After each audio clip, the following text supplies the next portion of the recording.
Hello, ഇന്നൊരു ചമ്മന്തിയുടെ റെസിപ്പിയാണ് കേട്ടോ. പണ്ട് എൻ്റെ കുട്ടിക്കാലത്ത് അമ്മ ഞങ്ങൾക്ക് ചോറിനൊപ്പം കഴിക്കാനും കഞ്ഞിക്കൊപ്പം ചക്കക്കൂട്ടാൻ കഴിക്കുന്നതിനൊപ്പം ഒക്കെ അരച്ച് തരാറുള്ള ഒരു ചമ്മന്തിയാണ്.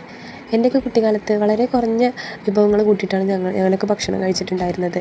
അപ്പോൾ അന്നങ്ങനെ എല്ലാ സാധനങ്ങളും എല്ലാ വിഭവങ്ങളും ഉണ്ടാക്കാനുള്ള സാമ്പത്തിക സ്ഥിതി ഇല്ലാത്തതുകൊണ്ടായിരിക്കാം അമ്മ അധികം ദിവസം ചമ്മന്തി, എന്തെങ്കിലും ഇലകൾ താളിച്ചത്, അങ്ങനെ അധികം കടകളിൽ നിന്ന് ഞങ്ങൾ പച്ചക്കറി വാങ്ങലും ഒക്കെ വളരെ കുറവായിരുന്നു. അച്ഛനൊരു കൂലിപ്പണിക്കാരനായതുകൊണ്ട് തന്നെ നമുക്ക് നമ്മുടെ സാമ്പത്തിക സ്ഥിതിക്ക് അനുസരിച്ചായിരുന്നല്ലോ നമ്മുടെ അന്നത്തെ ഭക്ഷണ രീതികളൊക്കെ. അപ്പോൾ അന്ന് ഭയങ്കര ടേസ്റ്റിയോട് കൂടി ഞങ്ങൾ കഴിച്ചിട്ടുള്ള ഒരു ചമ്മന്തിയാണിത്. ഇത് നോൺ വെജ് ഇഷ്ടമുള്ളവർക്ക് നല്ല ഇഷ്ടമാവുമെന്നാണ് എനിക്ക് തോന്നുന്നത്. എരിവും പുളിയും എല്ലാം കൂടെ ചേരുമ്പോൾ നല്ലൊരു അടിപൊളിയാണ്. അപ്പോൾ ഞാൻ ഇപ്രാവശ്യം വീട്ടിൽ പോയപ്പോൾ അമ്മേനെ കൊണ്ട് നിർബന്ധിപ്പിച്ച് അരപ്പിച്ചിട്ടുള്ളതാണ്. തളമീൻ എന്ന് പറയും ഈ മീൻ. അതിൻ്റെ തല നന്നായിട്ട് ചുട്ടെടുത്തിട്ട് അതിലേക്ക് ഞാൻ മുന്തിരിമുളകാണ് എടുത്തിട്ടുള്ളത്. അതിൻ്റെ ഒപ്പം തന്നെ കാന്താരി എടുത്തു. കാന്താരി കുറച്ചുണ്ടായിരുന്നുള്ളൂ, അതുകൊണ്ടാണ് ഞാൻ മുന്തിരിമുളക് എടുത്തിട്ടുള്ളത്.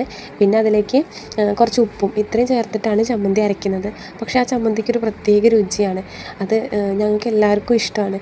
അന്നത്തെ കാലത്ത് നമുക്ക് വേറെ ഒന്നും കഴിക്കാനില്ലാത്തപ്പോൾ നമ്മൾക്ക് ഇതന്നെ മതിയായിരുന്നു. പക്ഷെ ഇപ്പോഴത്തെ കുട്ടികൾക്ക് വിഭവങ്ങളുടെ എണ്ണം കൂടുന്നതുകൊണ്ട് തന്നെ എൻ്റെ കുട്ടികൾക്കൊക്കെ എന്നും കിഴങ്ങുപൊരി മാത്രമേ പറ്റുള്ളൂ. പക്ഷേ ഞാനൊന്നും കിഴങ്ങുപൊരി ഒന്നും കഴിച്ചിട്ട് പോലും ഉണ്ടായിരുന്നില്ല ആ ചെറിയ കുട്ടിയുടെ സമയത്ത്. കുറേ വലുതായതിന് ശേഷമാണ്. ഇപ്പോഴത്തെ കുട്ടികൾക്ക് അതൊക്കെ ഇഷ്ടമുള്ളൂ. അന്ന് ഈ ഒരു ചമ്മന്തിയൊക്കെ കൂട്ടിയിട്ട് ഒരുപാട് കഞ്ഞിയൊക്കെ കുടിക്കുമായിരുന്നു ഞങ്ങളൊക്കെ.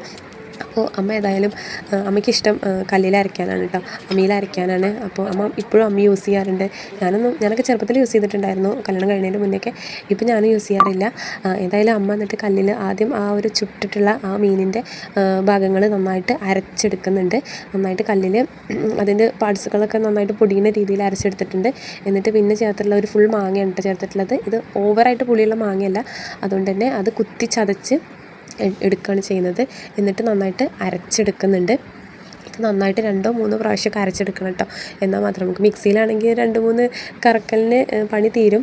അതിനുശേഷം മുളകും അതുപോലെ കല്ലുപ്പാണ് ഇട്ടിട്ടുള്ളത്. ഇതും കൂടി അരയ്ക്കുന്നുണ്ട്. ഈ കല്ലുപ്പും മുളകും കൂടി ഇങ്ങനെ അമ്മിയിലിട്ട് അരയ്ക്കുമ്പോൾ ആ സൗണ്ട് എനിക്ക് ഭയങ്കര ഇഷ്ടമാണ് കേട്ടോ. അങ്ങനെ അരയണ കേൾക്കാൻ കുട്ടികളൊക്കെ വന്ന് നോക്കായിരുന്നു അമ്മ കല്ലിൽ അരയ്ക്കുന്നത് കണ്ടപ്പോൾ. അവർക്കൊക്കെ അതൊരു കൗതുകമുള്ളൊരു കാഴ്ചയാണ്. എപ്പോഴെങ്കിലൊക്കെ അല്ലേ അത് കാണുള്ളൂ. അമ്മമ്മ എന്താ ചെയ്യുന്നത് ചോദിച്ച് വരുന്നുണ്ടായിരുന്നു. ഇത് അരച്ചെടുത്ത് കഴിയുമ്പോൾ ഒരു സാദാ ചമ്മന്തി ഒരു റെഡ് കളറൊക്കെ അല്ലേ ഉണ്ടാവുക. ഇത് റെഡ് കളറൊന്നും ആയിരിക്കില്ല. പക്ഷേ ഇതിൻ്റെ കളറ് കണ്ടാൽ ചിലപ്പോൾ എല്ലാവർക്കും ഒന്നും കഴിക്കാൻ തോന്നിക്കോണമെന്നില്ല. നമ്മൾ പുറംമോടി കണ്ട് ആരെയും വിലയിരുത്തരുതെന്ന് പറയുന്ന പോലെയാണ് കേട്ടോ. ഇതൊന്ന് ടേസ്റ്റ് ചെയ്ത് നോക്കിയാലാണ് അപാര ടേസ്റ്റ് ആയിരിക്കും കേട്ടോ. എനിക്ക് നല്ല ഇഷ്ടമാണ്, അതുകൊണ്ടാണ് ഞാൻ അങ്ങനെ പറയുന്നത്. ഇത് ചക്കക്കൂട്ടാൻ്റെ ഒക്കെ കൂടെ കൂട്ടി കഴിക്കാൻ പറ്റിയിട്ടുള്ള നല്ലൊരു പൊളി കോംബോ ആണ് കേട്ടോ. ഇതാണ് ഞങ്ങൾ അന്ന് ചക്കക്കൂട്ടാൻ കഴിച്ചപ്പോഴും അതിൻ്റെ കൂടെ കഴിക്കാൻ വേണ്ടിയിട്ട് അരച്ചിട്ടുണ്ടായിരുന്നത്. എല്ലാവരും ഒന്ന് ട്രൈ ചെയ്ത് നോക്കുന്നുണ്ട് കേട്ടോ ഒരു വട്ടെങ്കിലും.